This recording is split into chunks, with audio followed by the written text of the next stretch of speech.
Hey everybody, welcome back. We got another machine in the shop. This time it's not one of my machines. And this is something I don't normally do. I don't normally work on other people's equipment. But it's for a friend, for his father. So I'm helping out this time.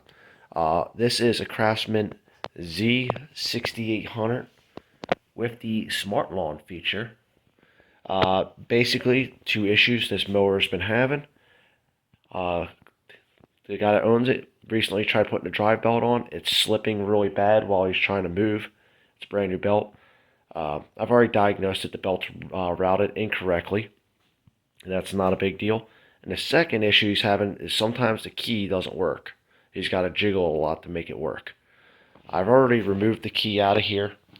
Key slot's right there. Access panel is right here. You just pop that off to unplug it. So I'm going to show you how to test the key switch to show problems they can have. And then we'll move into fixing the belt under here, show you how to route that correctly. And I have it on stands right now. And plenty of cardboard to lay on. I just got done recently moving my mom to a smaller place, something that she can handle by herself. But yeah, give me a second here. We'll set up the camera, show you how to test for a key switch or a bad key switch.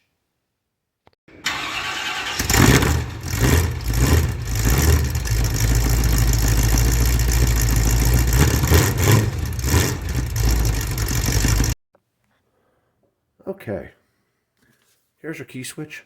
This is a funny looking switch, I'll tell you the truth. The key's frozen in there. This box right here, this is the Smart Lawn technology that MTD came out with. Craftsman called it Smart Lawn. Cub Cadets called it something else. These things had a high failure rate. I remember these things breaking all the time. Basically, they have it soldered in there into this box. And the cool thing about it, and was cool for the time, is you can Bluetooth your phone to it with an app supplied by Craftsman, Cub Cadet, whatever. And it would tell you your the amount of hours your mower is on, when you should service it. Some of them had oil pressure switches so you can monitor your oil pressure. It's pretty cool in theory. They abandoned it. This came out during like the 2015, 2017 time. It didn't really last very long because they broke a lot. The shaking and everything like that would usually rattle this epoxy mix in here and usually lose connection. And that's pretty much what happened to this one. As you can see, key switch goes through, but you cannot get that key switch out of there. That thing is frozen in there. So I'm going to show you how to test one of these.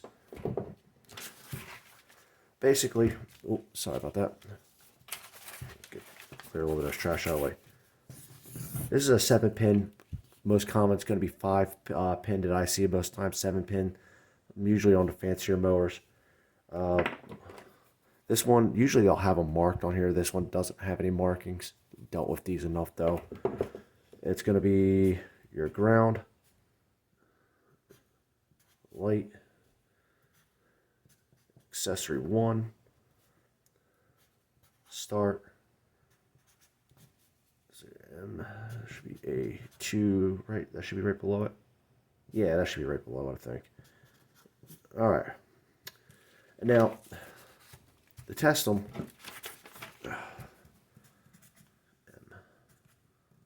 G and A1 should go together to equal off. You can combine two connections on. You can combine these two, these two, these two. Oh, I'll show you what I mean in a minute here. And then we got A1, B, and then don't mind that line. Was it A2? Was it? And L should go with the next one, right? For lights, run position. Sorry, not much order. Yeah, I won't speed through this. B plus A1 battery, and then start will usually be battery plus start plus run. A1 is going to be your run. Now this is for one of these standard switches that has a light accessory. Sometimes you have them with the override, like say my Husqvarna, where that's for lawn tractors or lawn mowers, not zero turns, where it won't allow you to have the blade engaged while you go reverse. So, best way of doing it, set up your multimeter, change your connection over to continuity. That's going to be that symbol right there. Wait for it to come on. Good time to have your alligator clips. Ugh, tangled mess already. And basically you want to test your, let's see, make sure I got all my connections right.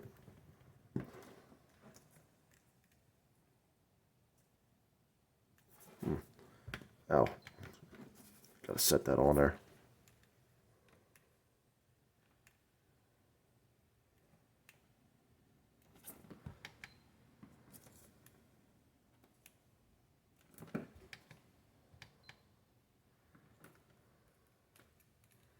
And why is it not giving me my beep noise? There it goes.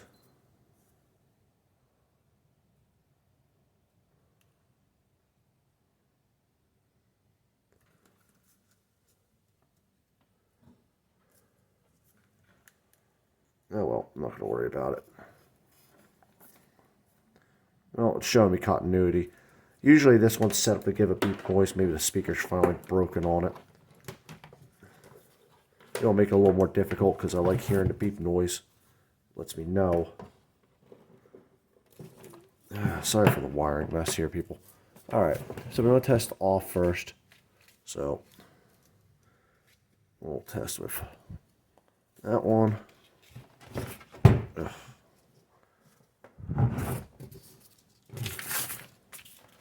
Then we'll go right for ground.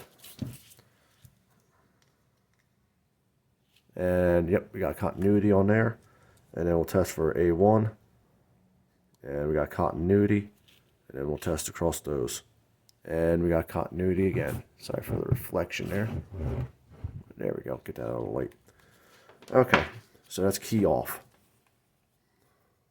So we want to switch it to lights. Now we got two sets. It's either going to be these two together or these two together. So we're going to go A1 and B. And we got nothing. All right, let's try A2. Make sure it's not touching anything. That's got continuity. All right, so we got one little issue in the switch. Now here's the issue I'm having. Turn it to run. Nothing's coming on. That should be easy enough to check. A1. The battery. And we got nothing. Nope. Yep, we got nothing. And then we'll check start. So that should be, what was it? Battery. Oh, battery start. Oh, got nothing there either. So, that said, we got a new switch. Notice how it does not have that control box on here. And it's properly marked out, which is always nice. So, let's go back testing.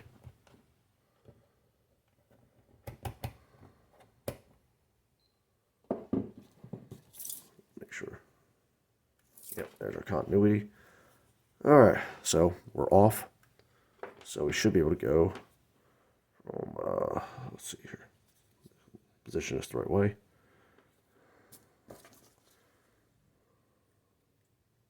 Continuity there. Continuity there.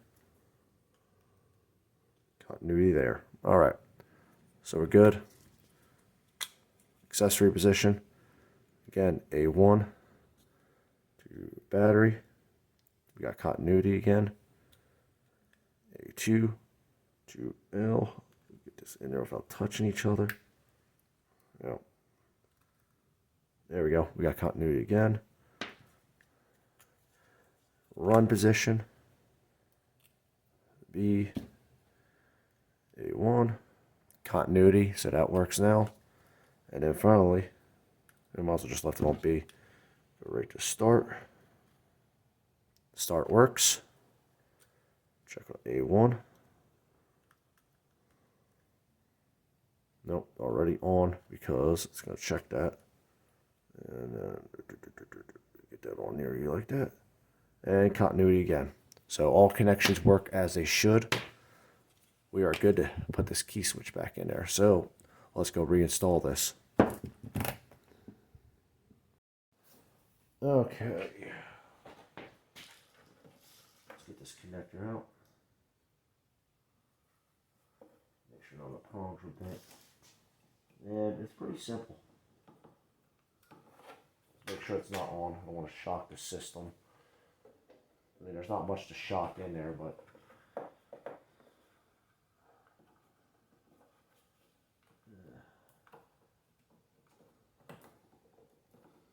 come on. They don't give you a lot of room to work with there, do they?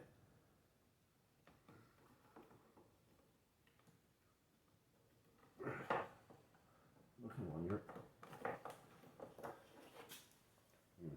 Make sure none of these are bent.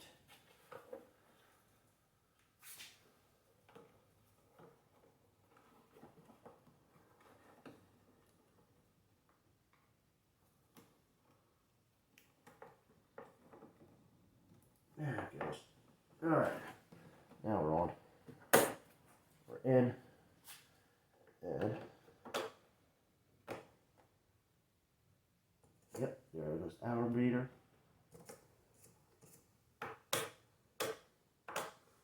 Yep. Battery's pretty low though right now. I'll have to put that on a triple charger tonight and see if we can get juice to that.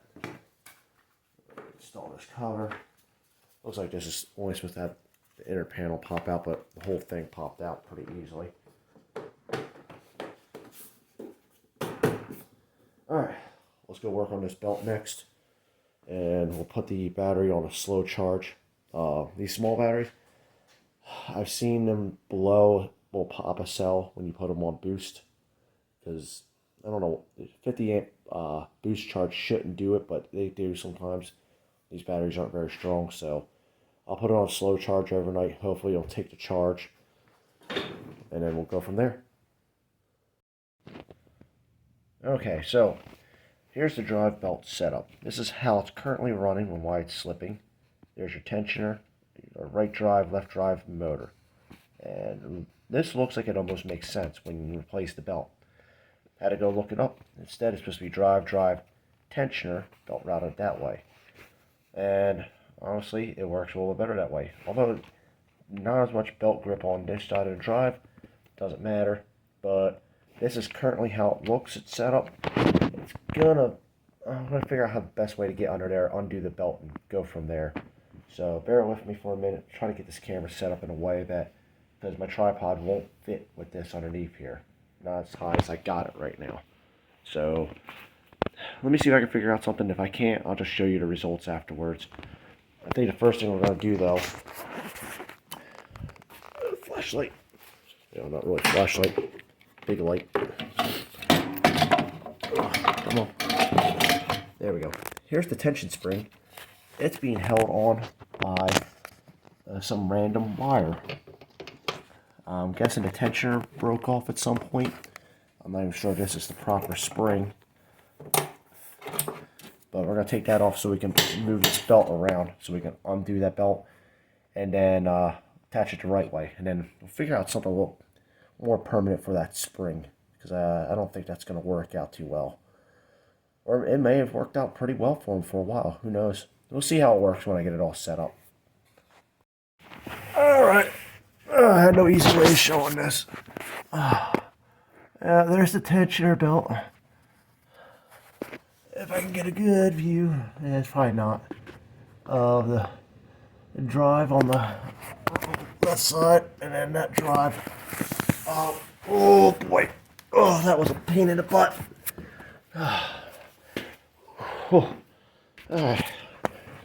Yeah, not really good views of it. Make sure belt is on there. Yeah, it's on that belt. It goes on top of the fan. Bloody hell. And that's for tension, which means the spring pressure's got to be pulling that way, which means this is pulling the wrong direction. Yeah, that's got to pull that belt that way. Hold on. Oh, what did he have it hooked up to, though, originally?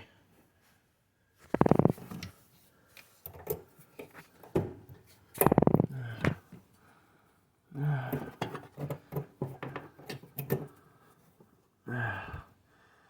wonder if it goes... What did it tension off of? I'm going to have to look at the diagram. It should be pulling over this way. Here's the fuel line. I wonder if I could put a bolt right over here. Yeah, that would probably work. Or if there's any room for me to slot anything in there. Doesn't look like it. Looks like there's something underneath it. Yeah, let me figure out a solution. I wonder if I could just flip this spring over.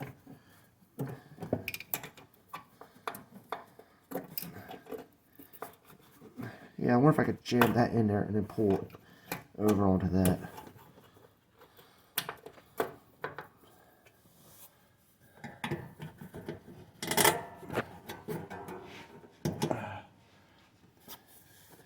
That'll be the hard part.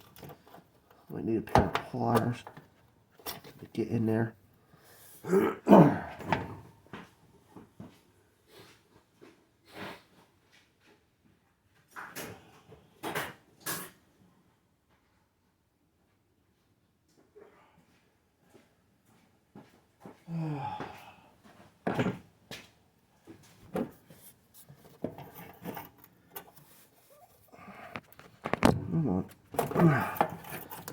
It's not help that the fuel line. I need to zip tie that up in place. It feels somebody. It's almost there. Sorry guys, you're not going to be able to see the wrap.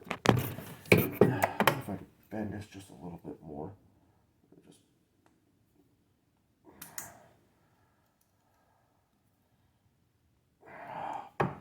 There we go. Bend the tip a little bit more. Yeah, there she is. Oh yeah. Now I got tension on that. Alright, I'm gonna zip tie this fuel line back in place. Looks like he changed out the fuel filter, maybe. Yeah. This needs to be routed better. I think I'm gonna throw some extra work in on this one. I don't know that engine oil filter was changed last. Look at all that built-up crud. Shoot. This is why I don't like working on other people's stuff, because this is the kind of work I would just do on my own. But even though I'm not charging a lot of money, I don't feel no pride in that. Like leaving that like that. The oil didn't look bad. I just checked it when it first came in. I'll call him up and see if he wants the oil changed on. Because that is old and dry. That's not even fresh. And that makes me feel bad just leaving it like that. I'll have to see if he wants me to do that. I mean, so far it looks like he's kept up most of his mower. He's just struggled with a few things they couldn't figure out. So I'm hoping maybe he changes the oil on a regular basis. But there we go. The spring's on there. Got proper tensions routed correctly now. I know this video is not the best, but tomorrow I'll fire up the mower. And hopefully the battery will take charge. That battery looks ancient too. I wonder if that battery's bad. Because he said he hasn't run it all winter either. We'll put the trickle charger on there, the 2 amp charger on there overnight. And hopefully it'll take the charge and it'll start up and run. That way I can get this out of my garage. finished this mower up, and I got another lawnmower coming in. Another one being given to me, a lawn tractor. Not just a lawnmower, a lawn tractor. I'll save that as a surprise for a future video. But that said, we'll see you in the morning or tomorrow afternoon, whatever it takes, and then we'll get this thing fired up and get it back to its rightful owner and get it out of my garage. So, we'll see you in a little while.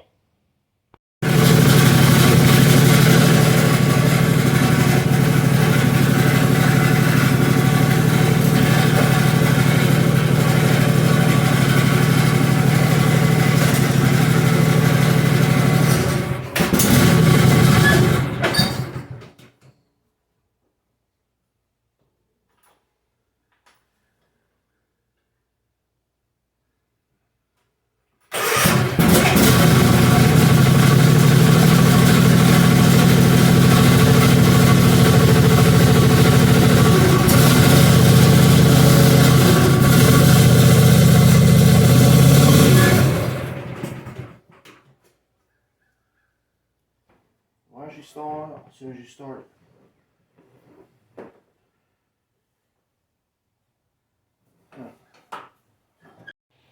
Okay, so I figured out the problem. The bypass switch here that he bypassed, funny enough, he had them connected together, which closed the loop, which made the seat. Usually, if you gotta tie them together, put a resistor in there on the more advanced stuff. So I figured it out, got it driven out of my garage, and it's getting out of my shop, and it's going home right now before I find another problem with it. So we're gonna call it there. I went ahead and greased up all his spindles and everything because they don't look like they've been greased in a while, and I'm calling it here. This is why I don't like working on other people's stuff, because I don't know what else he's done to it through the years, and I prefer just stick with stuff that I own. That way if something goes wrong, it's on me to fix my stuff, not other people's stuff. So that said, we're done. I'm going to send this thing home, and hopefully he'll be happy with it. So we'll see y'all later.